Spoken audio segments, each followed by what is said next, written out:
शमसी हवेली में नूर को आए कुछ ही दिन हुए थे, लेकिन कामिल की दीवानगी हर रोज बढ़ रही थी। वो हर लम्हा उसे देखता, उसके आसपास रहता, मगर दिखाई कभी न देता। उसके इश्क का तरीका अजीब था, नूर को डराना नहीं बल्कि मोहब्बत और राहत के जरिए झुकाना। एक रात जब नूर माँ की दवाई खरीदने के लिए रो रही थी, तभी अलमारी का दरवाजा अपने आप खुला और एक थैली जमीन पर गिरी। उसमें सोने के सिक्के थे। नूर सहम गई। वो समझ गई कि यह इंसानी करम नहीं। डरते हुए कुरान की तिलावत शुरू कर दी, मगर सिक्के वहीं पड़े रहे। उसी रात उसे सपने में एक आवाज आई, ये तेरे लिए है नूर, बस तेरा हाँ चाहिए।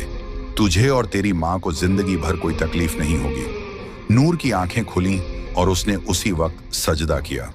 या रब्बी, मुझे तेरा दिया हुआ सब्र और फक्र ही काफी है। मुझे किसी नजरी हिफाजत की जरूरत नहीं। मुझे तेरा सहारा चाहिए, न कि किसी जिन्न का एहसान। अगले दिन हवेली की दीवारें महकने लगी।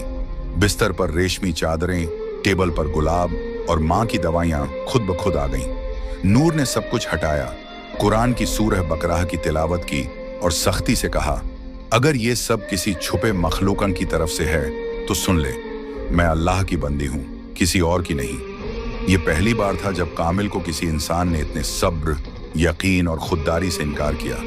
वह तिलमिला गया, मगर नूर की दुआओं की ताकत से पीछे हट गया।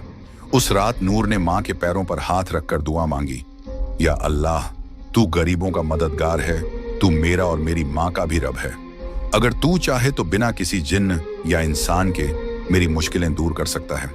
अगली सुबह गांव के एक भले इंसान हाफिज इब्राहिम साहब अचानक हवेली आए और बोले, बेटी,